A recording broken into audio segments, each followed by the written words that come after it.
Isaías capítulo 8, versículo 17, para nós abrir, para a gente adorar a Deus. Isaías capítulo 8,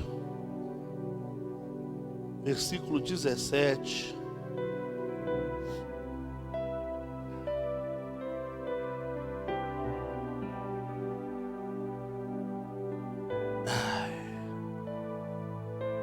Diz assim: e esperarei ao Senhor, que esconde o seu rosto da casa de Jacó, e a Ele eu aguardarei. Irmãos, Deus é real, irmãos. Amém? Deus é real. E independente de como você se sinta, Ele é real. A despeito de como você se sente, Deus é real. Amém?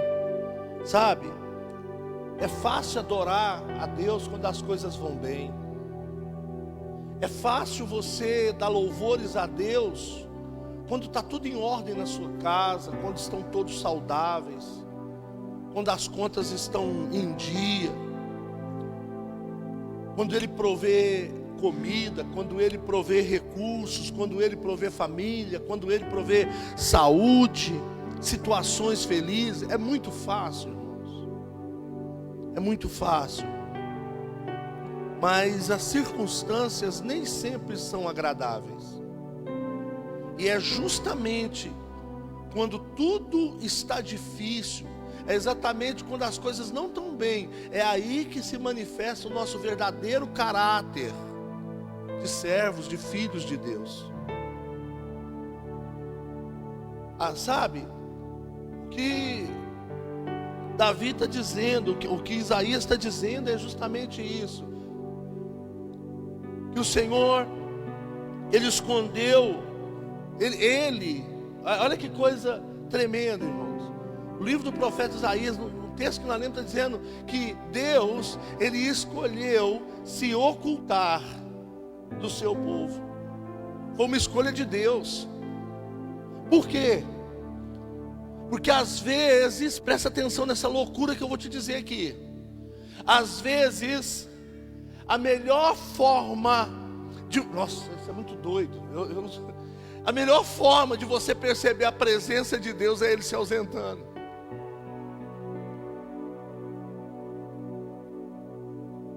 Você já ouviu alguém dizendo a gente só dá valor naquilo que a gente perde? A gente vê muitas pessoas que sentem falta do pai porque ele morreu. Mas enquanto estava aí, raramente visitava, raramente ia lá, raramente tomava bênção. Mas agora que morreu, nossa, como falta meu pai faz, que falta que eu sinto.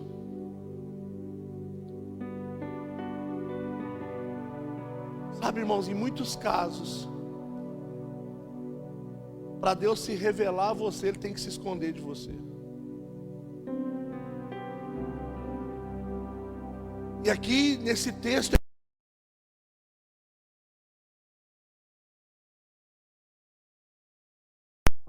Ele decide.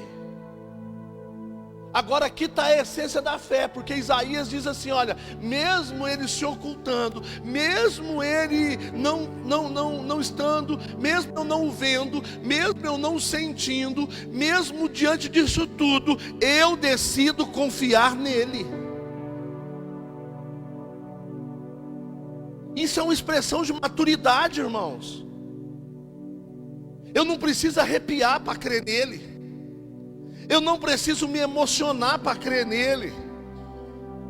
Amém? Eu não preciso ter um turbilhão de emoções dentro de mim para crer nele. Eu decido confiar nele. Eu decido acreditar nele. Eu decido, é uma escolha minha. E ninguém vai roubar isso de mim.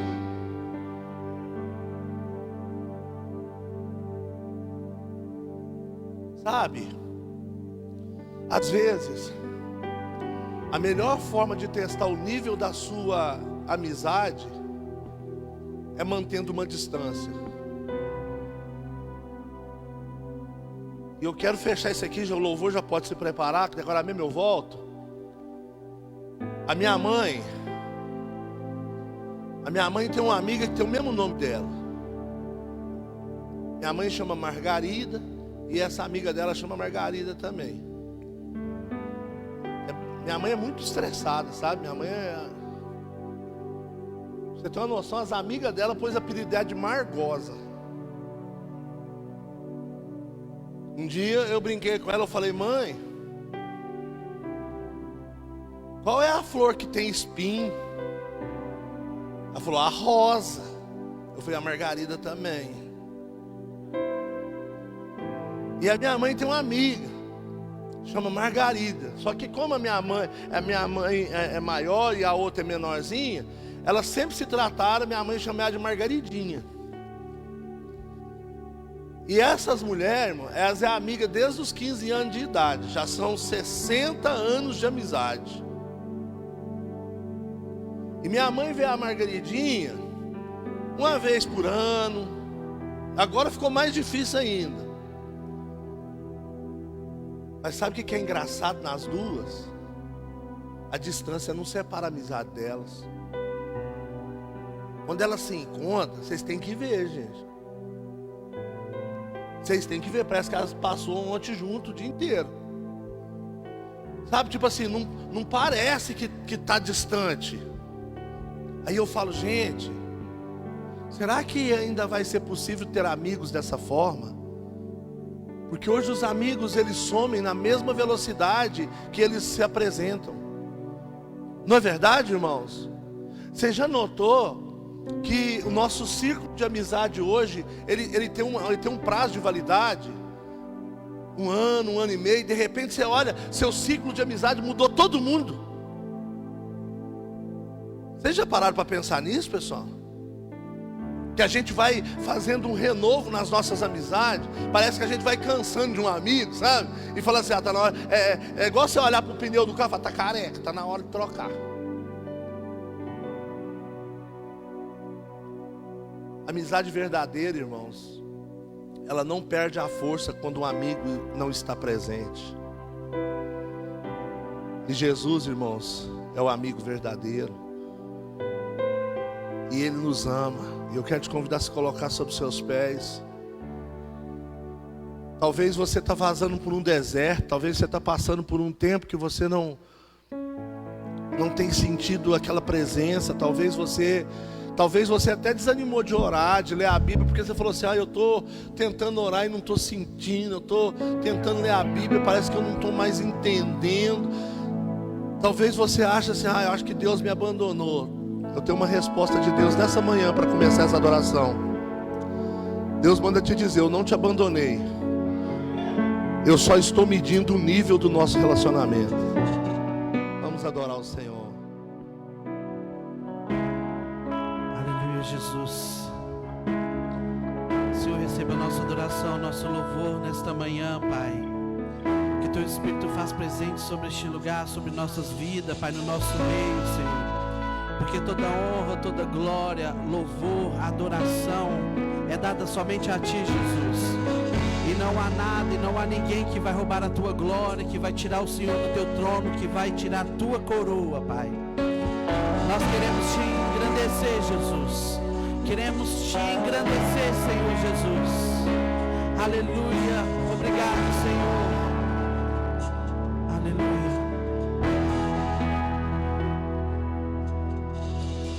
Ao que está sentado sobre o trono,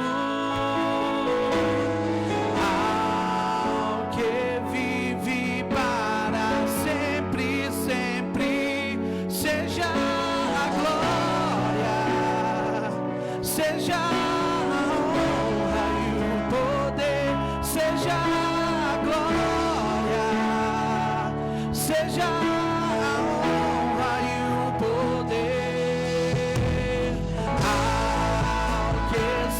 sentado sobre o trono,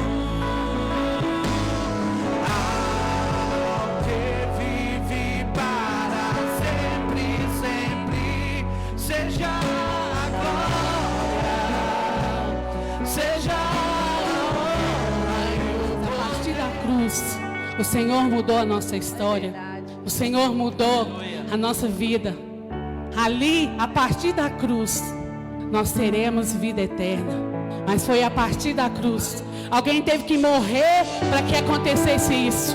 E muitas das vezes nós não temos dado esse valor àquele que morreu por nós, aquele que morreu por nossa vida. Nós trocamos Jesus por tanta pouca coisa. Nós trocamos Jesus por coisas tão desnecessárias. E nós não conseguimos imaginar a dimensão do que Jesus fez por nós naquela cruz. Que a partir do momento que nós temos essa certeza, essa convicção, nós imaginamos que Jesus fez por nós, nós nunca deveríamos sair da presença dele. Nós trocamos ele por mulher, nós trocamos ele por marido, nós trocamos ele por emprego, nós trocamos ele por mundo. E ele morreu por você. Mesmo nós não valendo nada, ele morreu por nós. Coloque isso na sua cabeça. Ele morreu por você. E você tem trocado ele por tantas coisas, mas ele morreu por você. Mesmo nós não merecendo nada, mesmo nós sermos miserável, pobre, cego e nu, ele morreu por nós. Ele morreu por você. Coloque isso na sua cabeça nessa manhã. Começa a colocar dentro do seu coração. Nada vai me tirar da presença do Senhor. Nada vai tirar Jesus de mim. Pode acontecer o que for. Eu não vou recorrer. Eu não vou voltar para trás. Eu tenho a convicção naquele que morreu por mim. Aquele que morreu por mim. Ah, Jesus.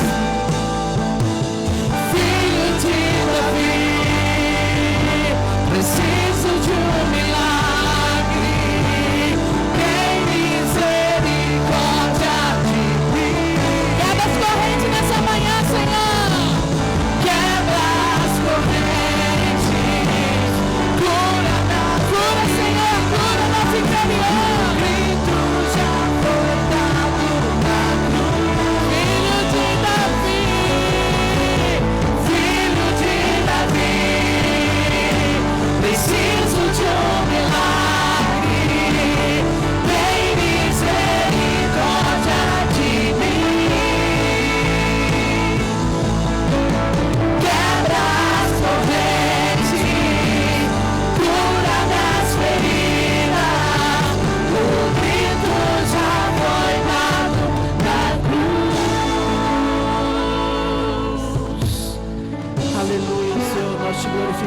Pai.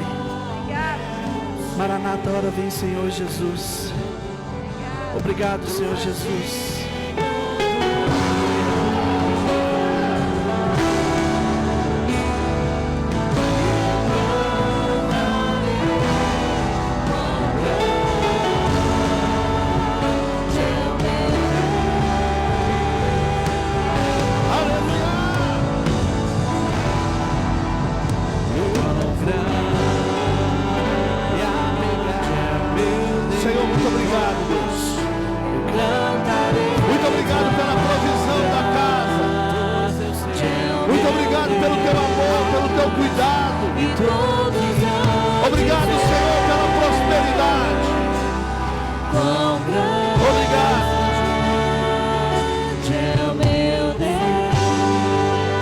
Aplauda Jesus, querido. Amém. Glória a Deus. Irmãos, eu quero agradecer a Deus pela sua vida e pela vida dos irmãos que estão conosco aí, acompanhando o culto, né? Sempre presentes. Tatiane, lá em Biá. Deus abençoe. Deus abençoe também, né? Nós estamos aqui acompanhando com a gente aí o apóstolo Aurélio, lá de Floripa. Nós vamos estar com ele dia 19. 19 eu vou estar lá ministrando e levando lá o projeto da Casa de Destino, né? E ele abriu essa porta para nós lá. E a gente fica muito grato. Eu quero, em nome da Manancial, agradecer a confiança, porque não é fácil nesses dias que nós temos vivido, confiar o altar da igreja a uma pessoa desconhecida, né? E eu quero agradecer o apóstolo Aurélio pela oportunidade que ele está nos dando. da gente poder espalhar aí o nosso projeto pelo Brasil afora. Amém? Em nome do Senhor Jesus. Essa semana também nós estaremos em Santa Catarina, no estado de Santa Catarina. Terça-feira nós viajamos. Nós vamos estar no retiro para pastores, ali do Mevan, e sendo ali nutridos, né? Eu ainda não discerni essa viagem no meu espírito ainda. Eu não sei, uma coisa eu tenho certeza, irmãos, eu não estou indo passear em Santa Catarina, não estou de férias, amém? Eu só preciso discernir o que Deus quer, algo Deus quer, amém? E eu apenas vou me manter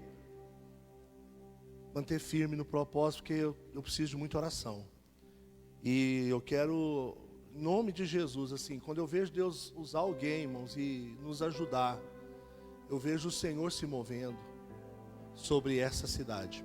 E convidar o apóstolo Aurélio para nós trazer ele aqui, porque é um homem que carrega uma unção profética muito grande. Eu estava meditando agora de manhã, irmãos, antes de vir para o culto, a importância da unção. Eu não vou falar sobre isso agora, sabe? Mas a unção de Deus, irmãos, ela te capacita para o propósito. Bem, a unção ela te dá forma. A unção ela te posiciona naquilo que Deus tem para a sua vida, naquilo que Deus tem para o chamado de Deus. Então nós precisamos muito estar debaixo de uma unção, amém? De uma unção, né? Debaixo de uma cobertura. Eu estava dizendo a alguns amigos, eu estou me cercando de pessoas de reino, eu estou fugindo de pessoas religiosas. Amém, irmãos? E se a gente andar pelo Brasil, nós vamos encontrar muitos pastores de reino, que não são pastores de denominações. Amém? Eu digo para todo mundo, eu não sou pastor só da Manancial, eu sou pastor da cidade de Campos Altos. Entendeu? Eu sou pastor dessa cidade. Eu não sou responsável apenas pelo grupo de pessoas aqui da igreja. Eu sou responsável por cada criança dessa cidade, por cada casamento dessa cidade, por cada político dessa cidade. Eu tenho a obrigação de me colocar na brecha. E a gente precisa ter esse entendimento, irmãos. Amém? E graças a Deus o Senhor tem nos dado essa graça. Amém? O Senhor tem nos dado. Amém? E eu amo muito o reino de Deus, dou minha vida por ele, né? Um dia eu disse para alguém assim, olha, eu não tenho que morrer pela igreja não. Quem tinha que morrer pela igreja já morreu. E um belo dia Deus falou comigo, você está enganado. Olha quantas pessoas, os pais da igreja, quantos morreram para que você tivesse essa liberdade que você tem hoje. Imagina se Lutero pensasse igual a você. Desse jeito, irmão. Imagina se os grandes reformadores, as pessoas que morreram na fogueira da Inquisição, tivessem esse pensamento que você tem aí. Nós precisamos de pessoas. O convite de Jesus não é para a vida não, é para a morte. Quando Jesus chamou Paulo, ele diz, vem que eu vou te mostrar o quanto você deve padecer por amor ao meu nome. Então a vida do cristão, irmãos, é uma vida de cruz, é uma vida de entrega, uma vida de sacrifício. Amém? É uma nuvem, irmãos, eu estou sentindo uma presença de Deus aqui que vocês não têm noção não. Sabe aquela certeza de que você está no centro da vontade dEle, que pode vir o que vier, irmão. Pode vir o que vier, pode vir a paulada que vier, pode vir a prova que vier, que a gente sabe que o Senhor está próximo e Ele está cuidando de nós. Irmãos, eu não tenho, eu vou viajar amanhã. Você tem dinheiro dando para viajar amanhã, filha? Hã? Eu tenho a gasolina do carro, irmão, para chegar no aeroporto. Hã? É terça, né? Aí, tô achando até que amanhã, irmão, né? Amanhã não é terça. Mas Deus vai prover. E assim, eu não estou preocupado, irmãos. Sabe? Eu não estou preocupado. Eu sinto que o Senhor tem algo O Senhor nos plantou aqui, irmãos. O Senhor nos plantou em Campos Altos, aonde tem o segundo santuário da Aparecida no Brasil. Não é à toa não, irmãos. O Senhor nos plantou aqui para nós reposicionarmos a adoração, para nós darmos um formato. Irmãos, deixa eu te falar uma coisa, é a igreja que tem que ditar o ritmo, irmão.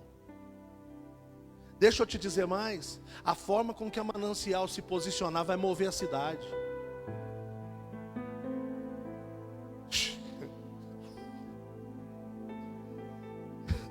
A forma. Então, igreja, vigia. Vigia, porque você é uma peça importante no projeto de Deus, irmão. Entendeu? Sabe por quê? Porque aonde você está é uma fonte que Deus te colocou para fazer a diferença. Está me vindo à memória, Senhor, deixa eu entrar nessa mensagem aqui, mas deixa eu contar algo que veio na memória agora. Chegaram o profeta Eliseu e disseram para ele assim: olha, a cidade é boa, aqui ó, é um lugar bacana, só tem um problema, as águas são ruins. E o profeta então diz assim: me arruma um prato novo, e coloca sal nele. E aí colocaram o sal no prato, para aquelas pessoas que criticam atos proféticos. Amém?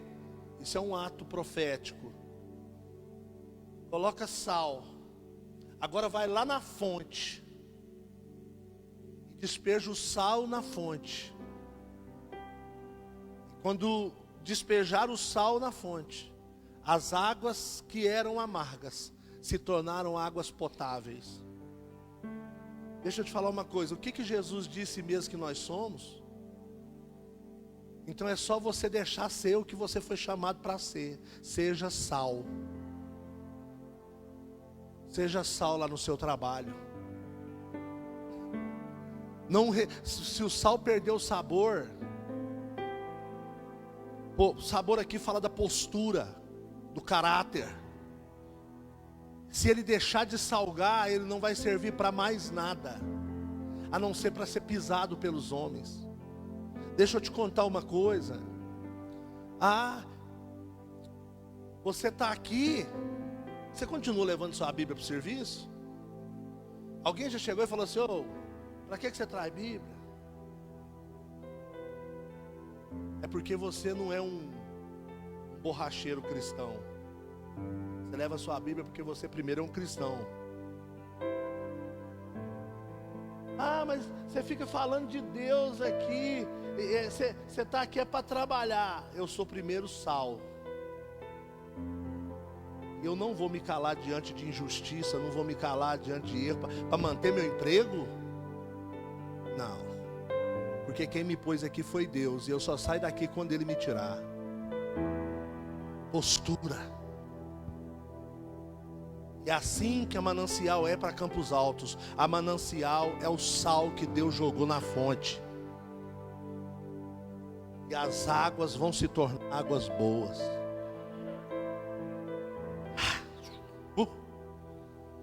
Vamos voltar para o texto de Isaías. Não tem jeito de sair de lá não. Que Deus abençoe, que Deus abençoe. Maria Madalena está mandando um abraço para nós aqui. Que Deus abençoe a sua vida. Que Deus abençoe em nome de Jesus. Daniele Costa, que bênção, nosso pessoal aí com a gente. Isaías capítulo 8, versículo 17. Nós vamos voltar nesse texto e eu não consigo sair dele. E nós vamos falar sobre isso. Hoje nós vamos ceiar, irmãos. E não existe manifestação mais real da presença de Deus do que a ceia. Ele está presente no pão, Ele está presente no cálice, Ele está presente na comunhão. O Senhor está presente. Amém. Isaías capítulo 8, versículo 17. E esperarei ao Senhor, que esconde seu rosto da casa de Jacó, e a Ele aguardarei. Eita, meu Deus. Nós estamos falando aqui, irmãos, sobre quando Deus parece distante. Amém? Quando Deus parece distante. E na nova tradução, na linguagem de hoje, esse versículo diz assim, ó, Deus se escondeu do seu povo. Amém? Mas eu confio nele, e nele eu vou colocar a minha fé. Irmãos, eu quero falar algumas coisas para você acerca de entendimento. Acerca de entendimento. Amém? Deixa eu te falar uma coisa. Amizades, frequentemente, elas são testadas pela separação. A separação, irmãos, nem sempre é para acabar com uma amizade, mas a separação, ela se faz necessária para testar o nível dessa amizade. Quantos estão entendendo? Então, nós vamos entender. Amém? Então, na sua amizade com Deus, não será sempre que você vai se sentir próximo dele. Eu já passei por verdadeiros desertos na minha vida, irmãos. E pastor, pensa quantas vezes eu tive que ir para o púlpito da igreja e dizendo, mas Deus está calado.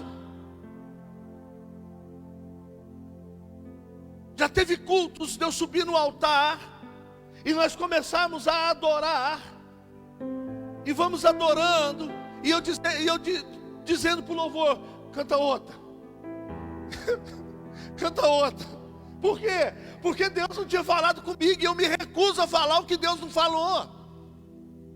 Já teve cultos aqui, irmãos, de começar às 7 horas, quando é 8 horas o louvor termina, eu falo, irmãos, vamos embora. Eu já passei por momentos assim. Quem nunca? Talvez tenha alguém aqui nessa manhã que está enfrentando isso.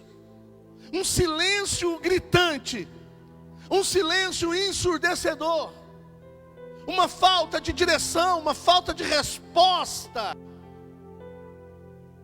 Talvez no desespero você diga, Deus, faz alguma coisa. Mas eu preciso que o Senhor me dê um sinal, e ele se cala. Amém? Irmãos, todo relacionamento passa por momentos de proximidade e por momentos de distanciamento. Todos os relacionamentos enfrentam isso. E nós precisamos aprender a discernir tanto a proximidade com Deus, quanto o distanciamento de Deus. Nós precisamos discernir o que está acontecendo. Amém, irmãos? Então, é aí que a adoração fica difícil, quando não há um discernimento desse relacionamento. Como adorar se eu não ouço nada? Como orar se eu não ouço nada? É nessa hora que nós precisamos entender. Primeiro, você precisa entender que muitas das vezes o distanciamento é para amadurecer a amizade. Amém? É amadurecer. Deus, Ele vai te testar por períodos de aparente separação. O salmista Davi é mestre nisso. Nós vamos ver alguns salmos deles aqui. Frequentemente ele reclamava da ausência de Deus. Frequentemente. Amém, irmãos? Sabe, às vezes Deus, Ele vai se ausentar, Ele vai se calar ou se esconder, simplesmente para ver até onde você vai sem sentir a falta dele.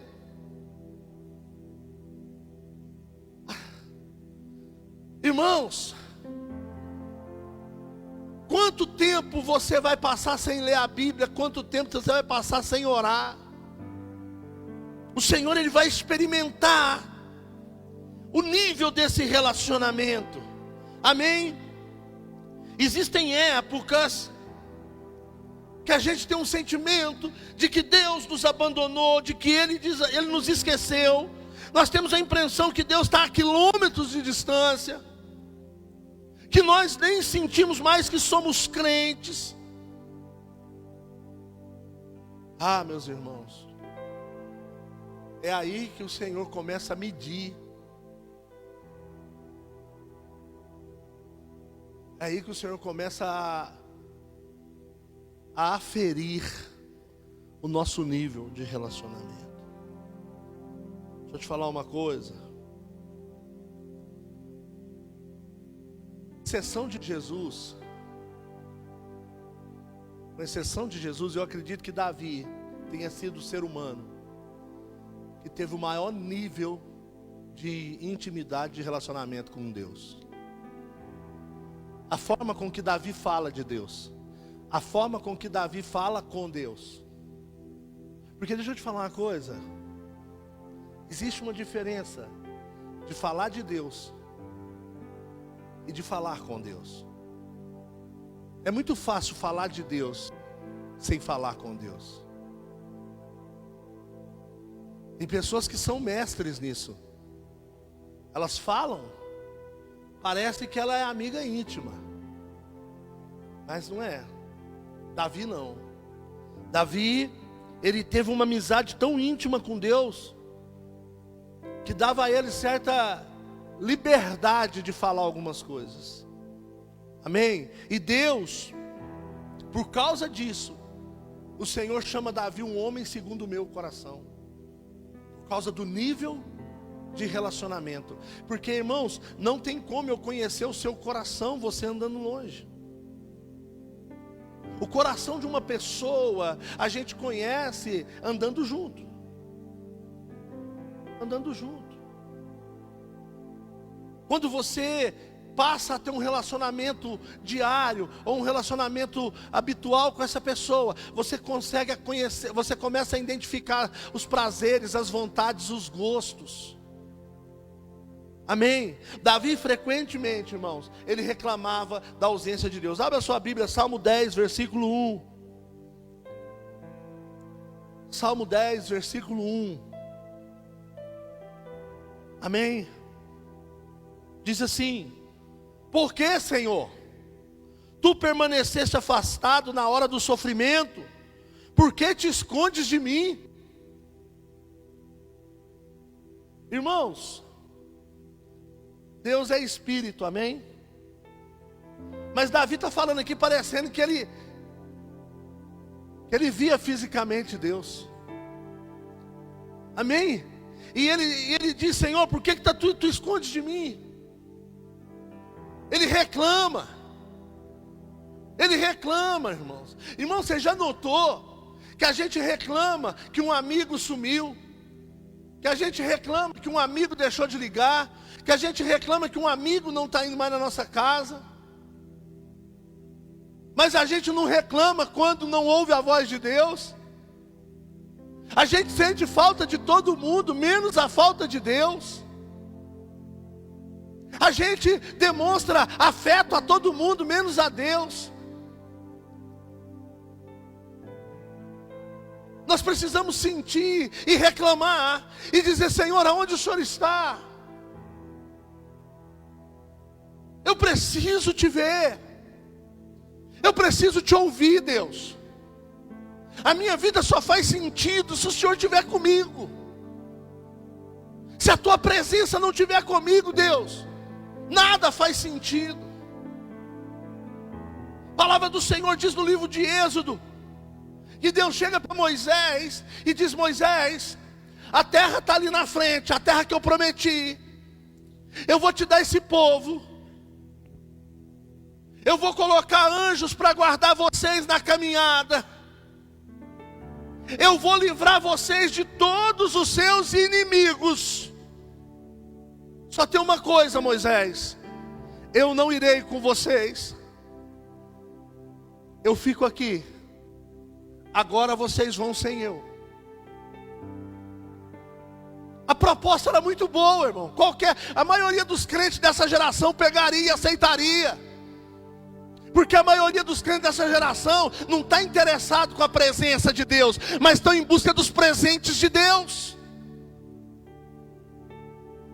Então a maioria dos crentes dessa geração aceitaria sem piscar, virava as costas para Deus e ia.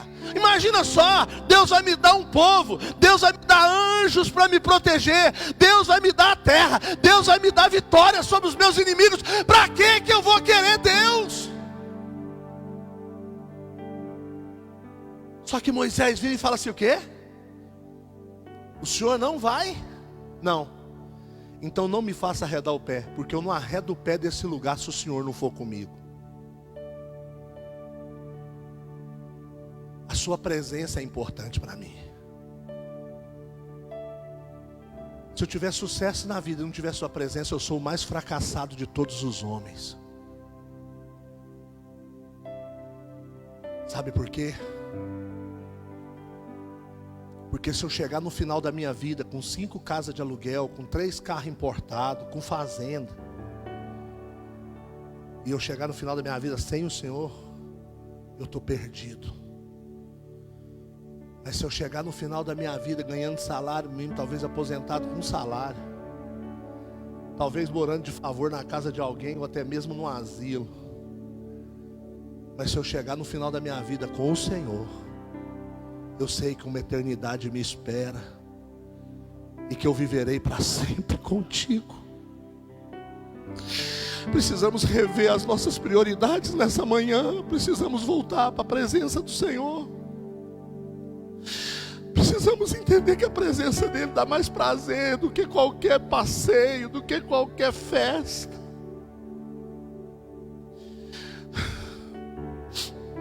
Por isso que a palavra de Deus diz: não tenhas pressa em sair da presença do Senhor. Sei que estás aqui, posso sentir o teu calor,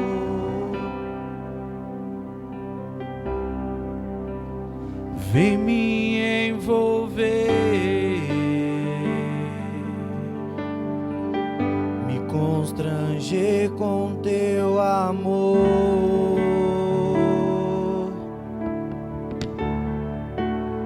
Sei que estás aqui, posso sentir o teu calor,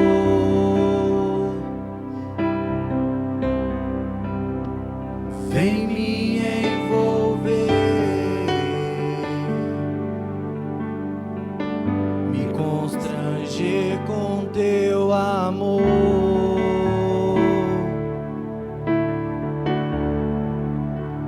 Filho de Davi,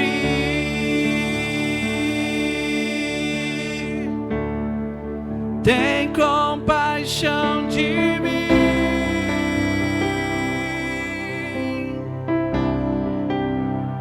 Toca nos meus olhos,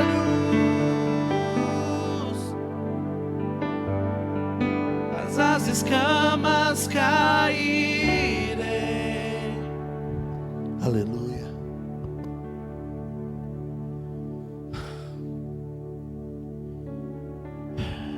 Salmo 22, versículo 1. O salmista, ele continua dizendo, parece até que é continuação, mas não é não, irmãos. É o clamor de alguém desesperado pela presença de Deus. Por que me abandonaste? Por que estás tão longe de me salvar? Tão longe dos meus gritos de angústia? Irmão, você consegue perceber o que está acontecendo aqui? Eu não vejo aqui um rei cheio de glória, eu vejo um menino pastor de ovelhas, sufocado por tanta luta, por tanto ataque. E eu vejo, parece que Davi com a boca no pó, clamando por Deus, dizendo: Deus, me ajuda. Sabe, irmãos, as redes sociais têm tirado um lugar que você deveria estar na presença de Deus. Hoje eu vejo pessoas fazendo isso aqui, ó, mas fazendo no Facebook, nos grupos da igreja, ao invés de ir para o secreto, Mateus 6,6. Tu, quando for lá, entra para dentro do teu quarto, fecha a porta.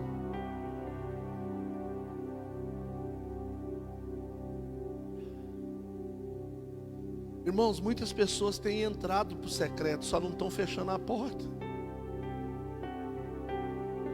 Não adianta você entrar para o secreto e deixar a porta aberta, irmão. Tem que fechar a porta, porque se não fosse importante, Deus não mandava fechar.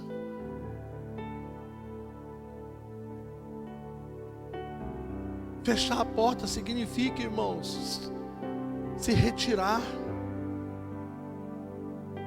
Fechar a porta significa exclusividade.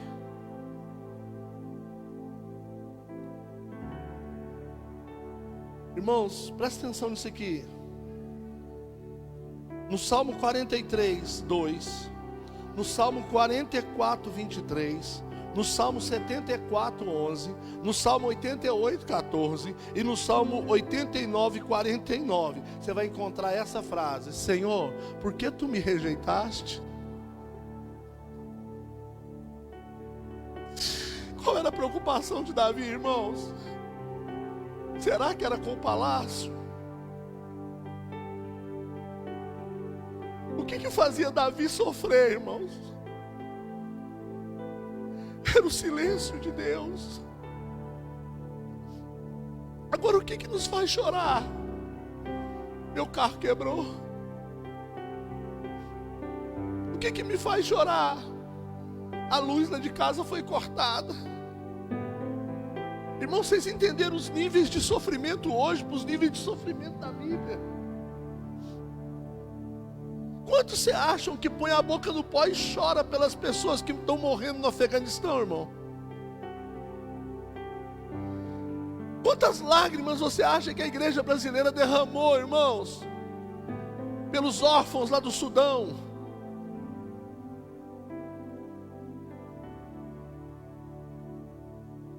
Quantas noites em claros nós passamos sofrendo, irmãos,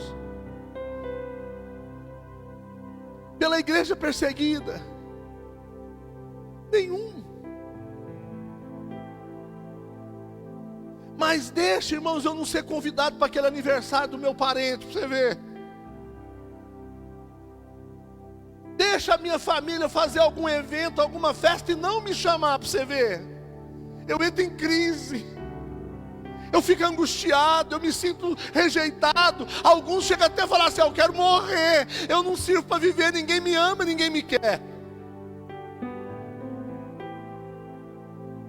Precisamos reposicionar, irmãos, o nosso sentimento. Por isso, irmãos, que Paulo, escrevendo aos Colossenses, capítulo 3, versículo 1, ele diz: portanto, se fostes verdadeiramente ressuscitados com Cristo, pensai nas coisas que são de cima, onde Cristo está sentado, e não nas que são aqui da terra.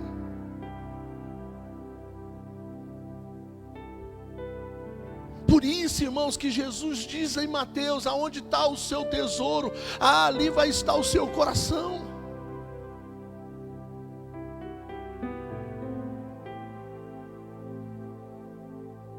Deixa eu te falar, Deus nunca abandonou Davi, irmãos, é óbvio. Amém? Assim como Ele também nunca te abandonou. Nunca, nunca. Amém? Ele disse em Deuteronômio 31:8: eu jamais vos abandonei, eu jamais vos rejeitarei. Amém? Mas Deus não prometeu que você sempre ia sentir a presença dEle, mas Ele prometeu: estarei convosco todos os dias. Ele nunca prometeu assim: ó, todos os dias você vai sentir minha presença. Ele não prometeu assim: ó, todos os dias eu vou tocar em você. Mas Ele prometeu: eu estarei convosco todos os dias, até a consumação dos séculos. Ainda que você não o sinta, ainda que você não o perceba, Ele está presente, Ele está por perto.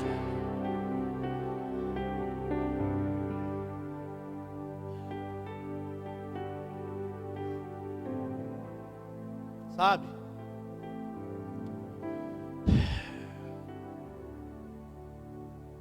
Um escritor chamado Floyd McCauley, ele escreveu algo, eu fiz questão de colocar aqui. Sabe, cada dia que você acorda e percebe que todas as suas sensações de comunhão espiritual se foram. Eu já passei por isso, eu chamo de deserto. Você ora, mas nada acontece. Você repreende o diabo e nada acontece. Isso não muda nada. Você faz exercícios espirituais. Amém? Seus amigos oram por você. Você confessa cada pecado que consegue lembrar e imaginar. Então sai por aí fazendo concerto com todo mundo, pedindo perdão para todo mundo que você conhece. Você jejua e nada acontece. Aí você começa a se perguntar quanto tempo essa depressão espiritual vai durar. Dias, semanas, meses. Será que ela vai acabar? Você tem a impressão de que as suas orações simplesmente batem no teto e voltam. Em absoluto desespero, então você grita: Deus, qual é o meu problema? Deixa eu te falar uma coisa. Na verdade não há nada de errado com você. Não há nada de errado. Trata-se de uma parte normal da provação do amadurecimento. Todo pai, toda mãe que quer ajudar os seus filhos no processo, não do crescimento que eu estou falando, irmão, porque tem gente que cresceu, mas não amadureceu. Eu estou falando de amadurecimento. Tem muitas coisas que pai e mãe, mesmo podendo fazer, tem que deixar os filhos fazer.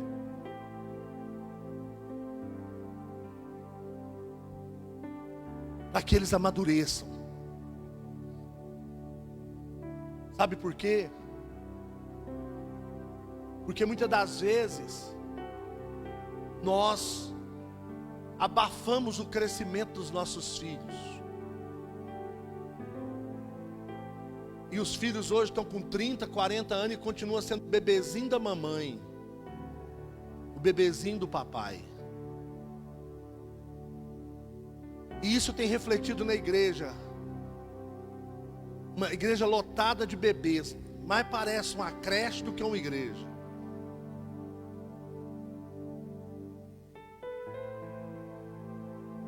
Então, isso faz parte do processo do amadurecimento do seu relacionamento de amizade com Deus. É proposital, é pedagógico. O distanciamento de Deus é pedagógico. É para nos ensinar, para nos mostrar uma direção, para nos mostrar o caminho. Todo cristão passa por isso pelo menos uma vez na vida. Pelo menos uma vez na vida. É doloroso, irmãos. É perturbador. Amém? Mas é vital para o nosso amadurecimento como crentes.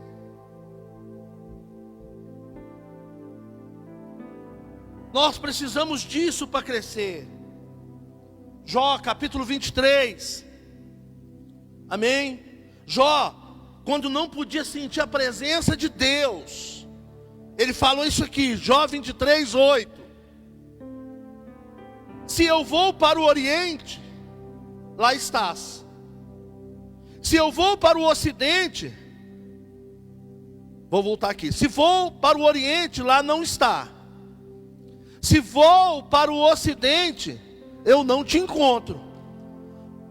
Quando ele está em ação no Norte, eu não enxergo. Quando vai para o sul, nem sombra dele eu vejo. Mas olha a conclusão de Jó, no versículo 10. Você viu, ele não percebe, eu não vejo, né? Mas olha o que ele diz no versículo 10. Mas ele conhece o caminho por onde eu ando. E se me puser à prova, aparecerei como um ouro. Ei, sabe o que o Jó está dizendo aqui? Eu não o vejo, mas os olhos dele não saem de cima de mim.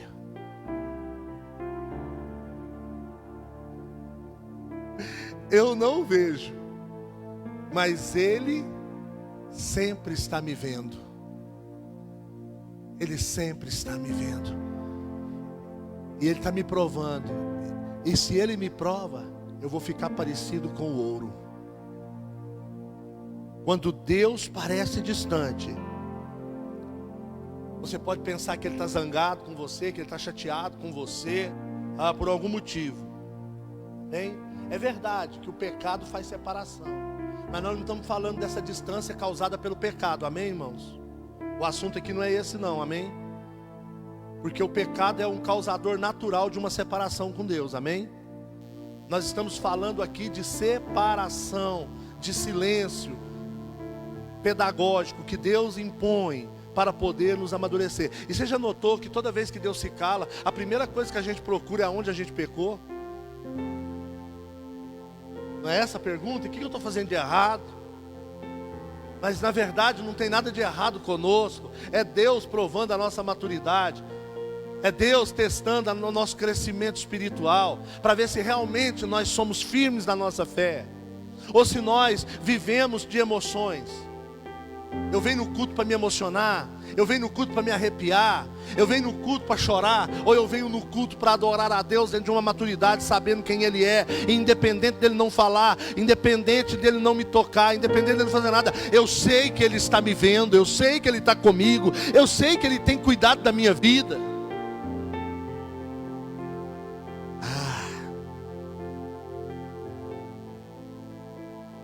Nos dias de hoje, irmãos, o erro mais comum da igreja é adorar. Presta atenção nisso aqui, anota aí. O erro mais comum da igreja, irmãos, é adorar e buscar uma experiência ao invés de buscar a Deus. Tem pessoas que não estão nem aí para Deus, ela só quer uma experiência. Estava dizendo isso essa semana. O filho pródigo voltou, eu vou falar de paternidade. O filho pródigo volta para casa. Amém? Mas sabe o que é mais importante na história do filho pródigo? É que antes dele voltar para casa, ele voltou primeiro para o pai. Tem pessoas que voltam para casa, mas não voltam para Deus. Elas voltam para a igreja, mas não voltam para o pai. Aquele moço voltou primeiro para o pai. Pai, pequei contra. Pequei contra o Senhor. Muitas pessoas buscam uma experiência com Deus, mas não buscam Deus. Amém? É um teste de fé que nós vamos ter que enfrentar. O silêncio de Deus. Repita comigo, o silêncio de Deus é um teste de fé que eu vou ter que enfrentar. Amém? Eu creio nisso. Amém? Nos dias de hoje, isso tem acontecido. Amém? Quando você entender isso, você não vai precisar mais ouvir uma frase de efeito para poder, Eu vejo muita gente que às vezes eu posto alguma coisa e falo, nossa pastor, forte, hein? Mas tá, e aí? Tá, é forte, e aí? O que você fez com isso?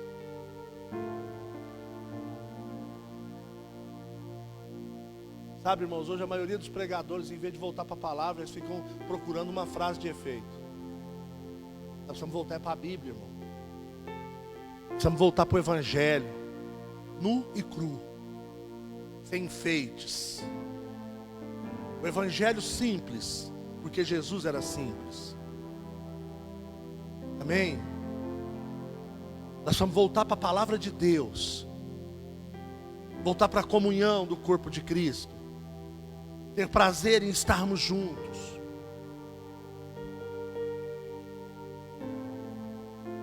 Porque a palavra do Senhor no Salmo 133 diz: ó, quão bom e quão suave é que os irmãos vivam em união. Amém? Porque é como um óleo precioso. Óleo aqui fala de unção, Espírito Santo. Amém? Que nós possamos estar unidos, que nós possamos entender que o silêncio de Deus não é para nos matar, não é para romper conosco. Amém? Só que é difícil demais louvar a Deus quando eu não estou compreendendo isso. Amém? Quando eu não estou entendendo o que está acontecendo na minha vida, quando eu não estou entendendo o processo, como permanecer em comunhão ao meio a uma crise de contato, aonde eu não estou conseguindo ter contato com Deus.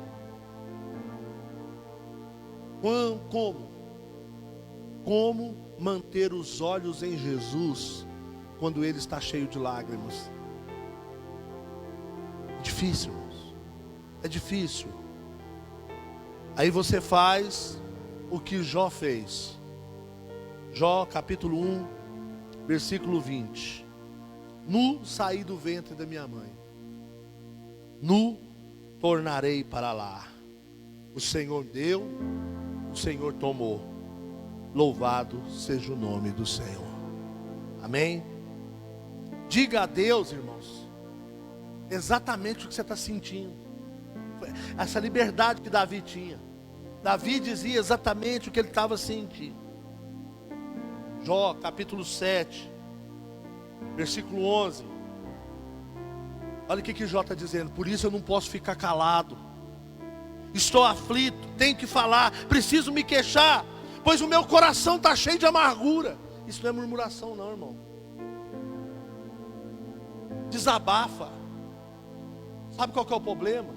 Você faz isso com as pessoas erradas e às vezes nos lugares errados.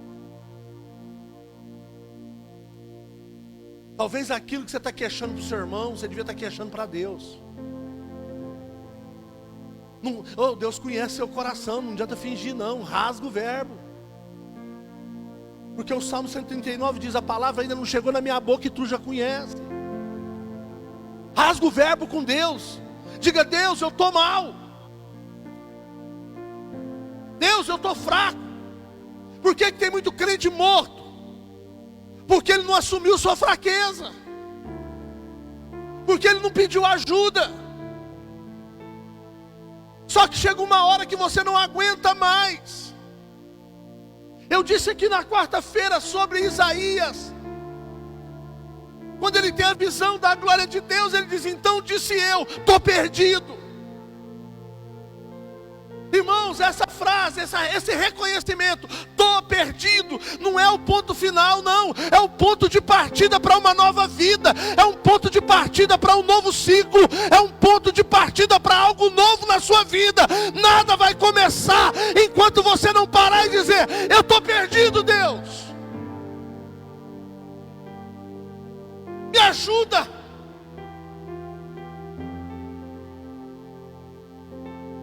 Me socorre. Eu preciso de ajuda.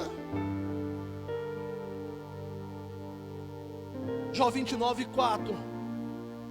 Quando Deus pareceu distante, Jó clamou e disse: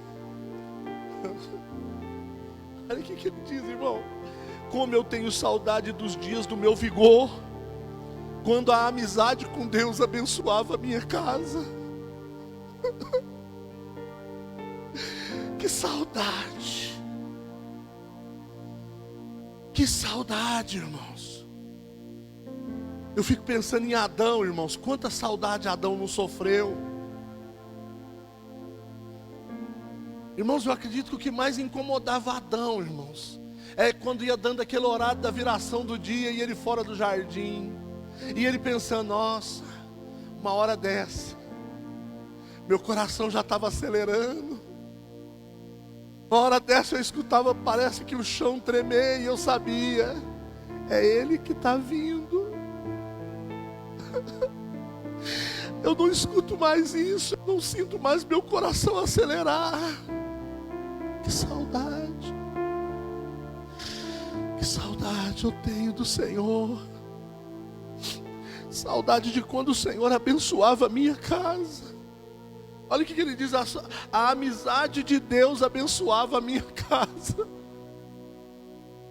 Irmão, só de ser amigo de Deus, a sua casa já é abençoada.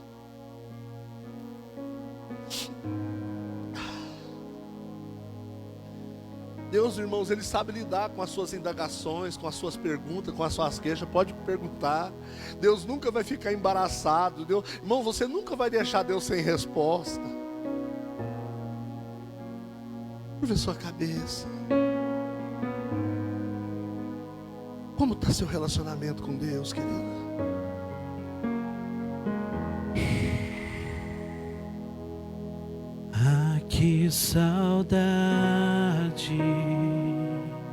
Que saudade de ouvir tua voz ao entardecer. Ah, que vontade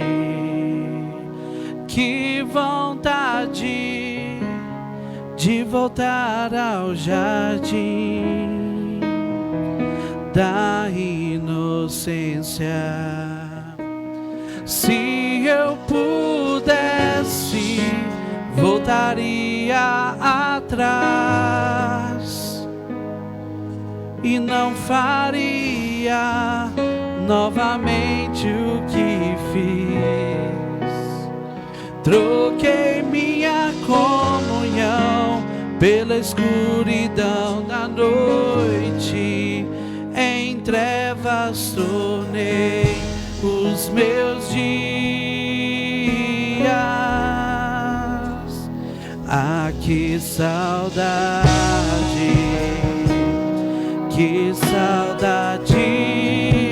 de ouvir tua voz ao entardecer. Ah, que vontade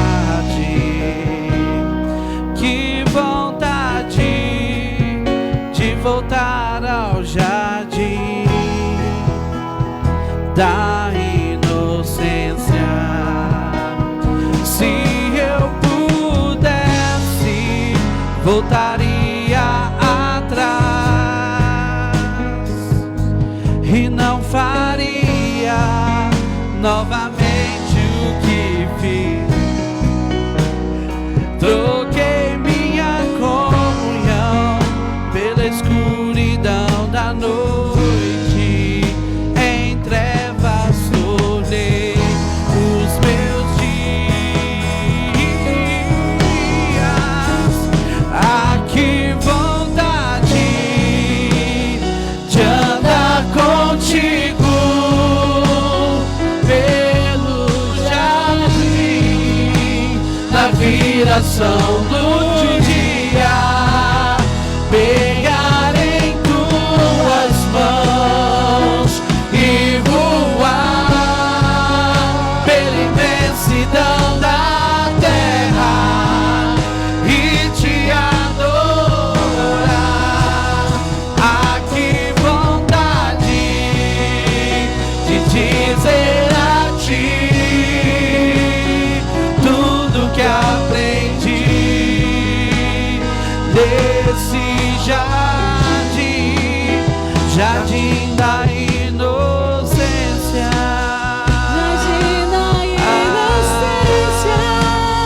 Jardim da inocência. Aleluia. Quero concluir aqui, irmãos, para nós cear.